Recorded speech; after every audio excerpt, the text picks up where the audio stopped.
bilan jannatga kira olmaymiz. Namozimiz, nazr niyozimiz, ro'zamiz bilan jannatga kira olmaymiz. Payg'ambar alayhissalom bu gapni aytayotganlarida sizning ham amalingiz yetmaydimi ya Rasululloh deganlarda mening ham amalim yetmaydi deganlar. Illa Robbim meni o'zining rahmat bilan o'rab oladi, so'ngra jannatga kiritadi. Hammamizni ham.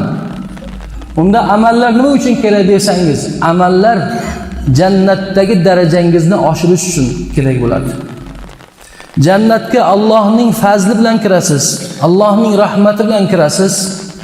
Jannatning ichida darajangiz bu dunyodagi amalingizga qarab ko'tariladi. Qaysi jannatga tushishingiz. Ulamolar nima deydi? Ularning gaplarini eshiting. Ikki jannat orasidagi masofa shunday bo'ladiki, siz osmonga qarab kechasi yulduzni qanday ko'rasiz?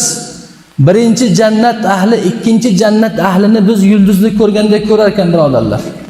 Shuning uchun haligi sahoba nima uchun yig'layapsiz deb so'radilar. Ya Rasululloh, siz jannatga kirsangiz jannatning eng yuqorisida turasiz. Men gunohlarim o'zimga ma'lum bir bandaman. Robbim menga marhamat ko'rsa jannatning eng pastiga tushaman. Tushsam agar. Sizni qanday ko'raman? Ko'ra olmayman deb yig'layapman dedilar. Ana shunda Alloh taolo oyatlar nozil qiladi.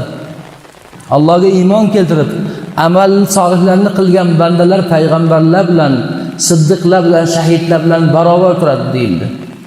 Payg'ambar alayhissalomni ko'rib turadi. Ana bizga Allohning marhamati. Endi faraz qiling birodarlar. Robbul alamin bizga marhamat ko'rsatdi. Biz chunki iymon keltirgan edik. Solih amallarni qilgan edik. O'zi asli birinchi jannatga ham arzimas edik. Ammo Alloh taolo bizga fazl ko'rsatdi-da, bizni payg'ambarlar yashayotgan jannatga chiqardi. Siz jannatga tushdingiz. Jannatga ilk tushgan kuningiz haqida gaplashamiz. Faraz qiling birodarlar, qanday go'zal bu faraz. Shunday bir go'zal tasavvur qilingki, ko'zingizni xohlang yuming, xohlang yummang, ammo o'zingiz jannatga, o'sha jannatga tushganday faraz qiling. Birinchi jannatga emas, payg'ambarimiz bo'ladigan Jannatul Firdavsga, eng oliy jannatga tushganday tasavvur qiling. Al-lahazatul ula fil jannah. Jannatdagi ilk lahzalaringiz haqida o'ylang. Satakunu mubhiratan jiddan. Juda ham hayratlangan bo'lasiz. Nimadan hayratlanyapsiz? Hin naral anhara wal qusura wal thimara wal khiyam wal dhahab wal lu'lu'a wal harir. Anhorlar, daryolarni ko'rib hayratlanasiz. Qasrlarni ko'rib hayratlanasiz. Jannatning eng pastiga tushgan jannat ahliga dunyoni tengligicha makon beriladi va hatto o'shani 10 karrasi qilib beriladi deyiladi hadislarda. Jannatning eng pastiga tushgan jannat ahliga dunyo 10 karra ziyodasidan joy berilar ekan jannatdan. Endi yuqorisini tasavvur qilaverasiz. Qasrlar, xaymalar, mevalar pishib yotibdi. Qasrlar oltin, dur, gavhar, lu'lu marjonlardan bo'lgan. Tagida anhorlar oqib turibdi, tepasida meva turlicha pishib yotibdi. Bitta mevasini uzsangiz o'rnidan ikkita pishib qoladi. Mevani uzish uchun narvon qo'yishga hojati yo'q. O'tirgan joyingizda qo'l uzatsangiz meva o'zi egilib turadi. Daryoni qarang. Daryo chuqur daryo emas birodarlar. Sayoz daryo. Chuqur daryo bo'lsa cho'kib ketish xavfi bo'ladi. Jannatda xavf bo'lmaydi. Soylar bo'ladi, chiroyli soylar, daraxtlarning tagidan oqadigan. Bu bizning tasavvurimiz. Ammo jannat bizning tasavvurimizdan oliy joy birodarlar. Ana shularni ko'rib hayratlanib turganingizda quvonchingiz birdan nihoyatda ko'payib ketadi. Chunki siz bir necha yillar avval sizni tark qilgan ota-onangizni ko'ryapsiz. Ha birodarlar, sog'ingan otamizni, onamizni ko'ryapmiz. Ammo ular yosh suratda kelyapti. Bilyapmiz otamiz, onamiz 33 yoshda kelyapti otamiz.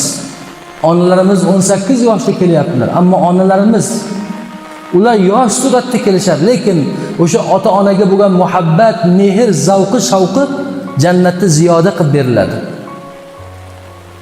Farzandi yoshligida vafot qilib ketganlar o'sha farzandlarini ko'radilar.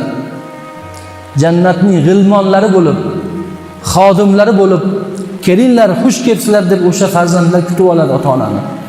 O'sha jannatda shayxlar yosh bo'lib keladi. Bemorlar sog'ayib keladi. Nuqsoni bor, nogiron bo'lganlar butun bo'lib keladi jannatga, birodarlar. Kampirlar gurkillagan 18 yoshli qiz bo'lib keladi. Ulardan tashqari hurlarda aytmaysizmi? Har bir jannat ahliga Alloh taolo 72 ta ayol beradi dedi. Ikkitasi bu dunyo ayollaridan, 70 tasi hur aynlardan deydi. So'ngra qarasangiz nur taratib payg'ambarlar o'tib ketmoqdalar. Atroflarda sahobalar to'da bo'lishib, jamoa bo'lib, iforlarini taratib, nur taratib payg'ambarlar, sahobalar qarshilarida o'tib ketmoqdalar. Shunda biz bu ummatning ulamolarini ko'ramiz. Imomul Buxoriylarni ko'rasiz, hadis rivoyat qilib turgan bo'ladi. Imom Tirmiziylar Shamoil Muhammadiyani o'qib turgan bo'ladilar. Ramazon butini ko'ramiz, mashhur qizil sallalarda 33 yoshlarida xutba qilib turgan bo'ladilar. Muhammad Ali As-Sobuniyni ko'ramiz. Sevikli Hazratimiz Shayx Muhammad Sodiq Muhammad Yusufni ko'ramiz, birodarlar. Navqiron holda va'z qilayotgan bo'ladilar jannat ahliga. Ajabmas, butun o'zbek xalqidan, o'zbek zabonidan jannatga tushganlarga va'z qilib tursalar. Ismoil Sotta Oxunni ko'ramiz, Mulla Bozor Oxunni ko'ramiz. 33 yoshlarda jannat ahliga xutba qilayotgan bo'ladilar. Farishtalarni shu ko'zlarimiz bilan ko'ramiz. Bu dunyoda ko'rinmagan nurdan yaralgan farishtalar sizga mulozamat ko'rsatib turadilar, birodarlar. Shunda shov-shuv boshlanadi. Qaranglar, Abu Bakr kelyaptilar deydi. Bir tarafdan shayx, ammo o'zlari yosh, ammo nuroniy Abu Bakr kelyaptilar. Yonlarda Umar deyshadi. Hamma o'sha yoqqa qaraydi. Ularning xizmatlarini eslaymiz. Ana u daraxtning soyasida turgan Xolid ibn Valid emasmi deysiz? Shunda go'zal bir ovoz keladi. Hazrati Davud alayhisalomning ovozlari yangrayotgan bo'ladi. O'sha mahal Qur'onni bir ovoz o'qiyaptiki, tilovat qilyaptiki, hayron qolasiz. Bu xushovoz kim? Kim deysiz bu? Qori kim bo'ladi Qur'on o'qiyotgan jannatda? Abdullah ibn Mas'ud radhiyallohu anhu bo'ladilar. Biz tilovatni o'sha sahobadan rivoyat qilganmiz. O'sha sahobadan rivoyat qilingan tilovat bo'yicha qorilarimiz Qur'on o'qiyapti. Shunda Bilolning azoni yangrab qoladi-ku-ya. Hazrati Bilol Allohu akbar deganda butun jannat ahli qalqib tushadi. İlk yangragan bu ovoz jannatda ham azonda ilk aytayotgan ovoz sohibi bo'ladi. Shunda biz Uhdud ashoblarini ko'ramiz. Uhdud hali olovlik xandaqlarga tashlanganlar, tiriklay ko'milgan qizlarni, jannatda yurganlarni ko'ramiz. Harir kiyimlarda, jannat taqinchoqlarini taqib, tiriklay ko'milgan qizlar jannatda yurganligini ko'rib, agar tavba qilib jannatga tushgan bo'lsa, ota-onasini ular kechiradilar. Ashabul Uhdud. Bir tomondan Kahf egalari qitmir degan itlarni yetaklab kelayotgan bo'ladi. Ammo u it suratda emas, jannatning bir xush surat jonivori bo'ladi, birodarlar. Nima uchun qitmir jannatga kiradi? It bo'lmasam, Allohning iti. Chunki u solihlar bilan birga yurgandi, birodarlar. Yaxshilar bilan birga yurishning fazlini qarang. Alloh taolo yaxshilar bilan birga bo'lgan bir itni jannatga kiritdi. Biz bir itchalik bo'la olmaymizmi jannatga kira olmasak? Allohni tanimasak, peshonamizni sajdaga qo'ya olmasak, ashabi Kahfning iticha bo'la olmaymizmi, birodarlar? Qitmircha bo'la olmaymizmi? Safina egalari Fir'avnning iymon keltirgan ayoli Osiya onamiz, bir tomondan Bibi Maryam ayollarga o'rnak bo'lib turadilar. Shunda xushbo'y hid taraladi. Bu nima ekan deysiz? Fir'avnning qizini sochini taragan o'sha ayol bolalar bilan kelayotgan bo'ladi. Bu tarix, bu qissani eshitganmisiz birodarlar? Fir'avnning qizini sochini taraydigan ayol bo'lgan ekan, ko'p bolalik, chaqalog'i ham bor ekan. Tarog'i tushib ketsa, bismillah deb taroqni olib tukuya. Fir'avnning qizi, otamni aytyapsanmi debdi. Yo'q, otangning ham, sening ham, mening ham Robbimni aytyapman dedi. Otamga aytib beraman dedi u qiz. Aytsang aytaver dedi. Otasiga aytdi, Fir'avn uni so'roq qildi. Sening Robbing men emasmanmi dedi. Yo'q, sening ham, mening ham Robbim Alloh dedi u ayol. Shunda bir qozonni qaynatdilar, yog' solib. Haligi ayolni bolalarini bitta-bitta onaning ko'zi o'ngida yoqqa tashlayapti. Ona esa ayol Alloh deyapti, Robbim deyapti. Navbat chaqalog'i yetib keldi. Eng kichigi onaning shafqati ko'p bo'ladi birodarlar. Chaqaloqni qo'ldan tortayotganlarda olovga tashlash uchun, yoqqa qizigan yoqqa tashlash uchun ona devordi. Shunda chaqaloq tilga kirdiki, "Ey onajon, sobit turing. Sobit turing ey ona" dedi. Shunda sobit turdi. Avval chaqaloqni tashladi. So'ngra ona iltimos qildi Fir'avndan, "Mening va bolalarimning suyagimizni bir matoga o'rab birga dafn qilinglar." Fir'avn aytganing bo'ladi dedi. Onani ham qozonga tashlashdi. O'sha ayol va uning bolalari kelayotganda butun o'zi iforlik jannatni miskning hidi tutib ketar ekan. Hamma qarasa o'sha ayol bolalar bilan kelyapti. Shunda bilasizmi birodarlar? Bir tomondan Iskandar Zulqarnayn, ikkinchi tomondan Hazrati Xizr qad rostlab turadilar. Abu Hurayra radhiyallohu anhu o'tirib jannat ahliga hadis rivoyatni boshlaydilar. Bir tomondan esa Abdulloh ibn Abbos Qur'on tarjimoni, Qur'onning tafsirini boshlaydilar. Ibn Mas'ud bizga esa Qur'onni tilovat qilib boshlaydilar. Ana shunda bilasizmi nima bo'ladi? Butun jannat ahli ilk kuningiz zotan o'sha kuni tushgansiz. Bu ne'matlarni hammasini ko'rib turibsiz. Jannatda o'lim yo'q, dard yo'q, qarilik yo'q, xavf yo'q, kasallik yo'q, yomonlar yo'q, hasharot yo'q. Birodarlar, olov yo'q. Hech bir muammo yo'q, vabo yo'q. Yomon narsa yo'q. Faqat yaxshilik, qarilik yo'q, hamma yosh, o'lish xavfi yo'q. Badan yiringlamaydilar. Balg'am hatto sizda yo'q.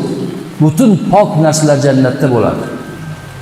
Taom yeyapsiz, taom ter bilan hazm bo'lib chiqib ketyapti birodarlar. Taom yemoqchi bo'lsangiz, qushlar o'zi uchib kelib, o'zlarini havola qilar ekan. Istasangiz qush go'shi pishgan holda tilla tovoqlarda sizga taqdim qilinadi deydi. Bu jannatning ta'riflari. Ammo bularning hammasidan ham ortiq narsa bor. Bular havola qilib bo'lingandan keyin haligi birinchi jannatga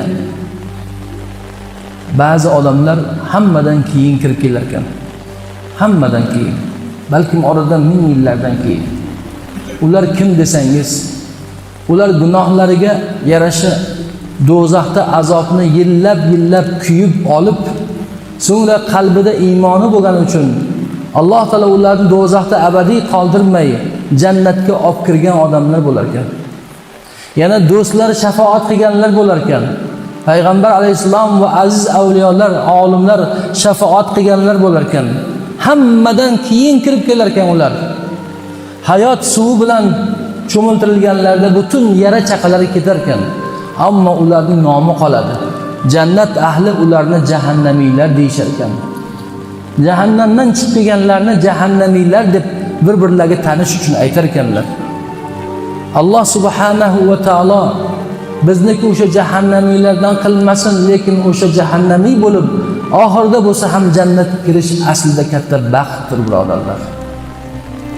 Endi bularning oxirida Alloh subhanahu va taolo o'zining jamolini ochadi. Pardalarni ko'taradi.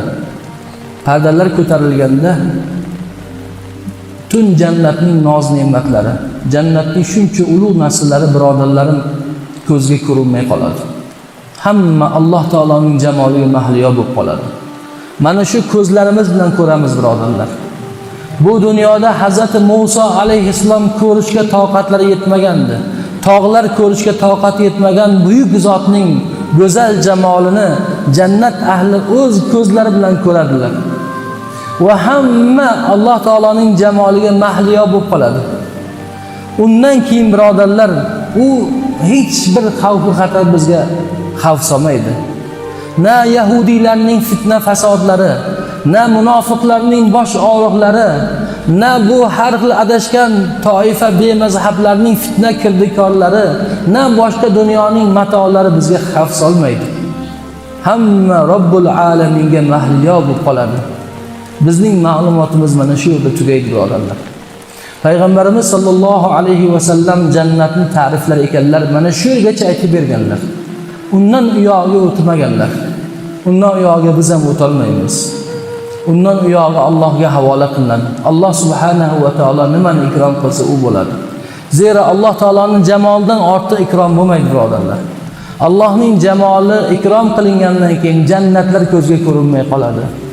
Robbul alamindan so'raylikki, bizni hammamizni bugun mana shu yerda hozir bo'lganlarni uzoq yaqindan kelib tik turib bo'lsa ham, quyoshda o'tirib bo'lsa ham ma'ruza eshitayotganlarni o'zining jamoliga mahliyo bo'ladigan bandalar qatoridan qilsin. Amin ya robbal alamin. Mana shuni so'rayman, birodarlar. Va aytamanki, har doim solih bo'laylik. Solihdan ham ko'ra muslih bo'laylik, birodarlar. Muslih bo'laylik. Muslih.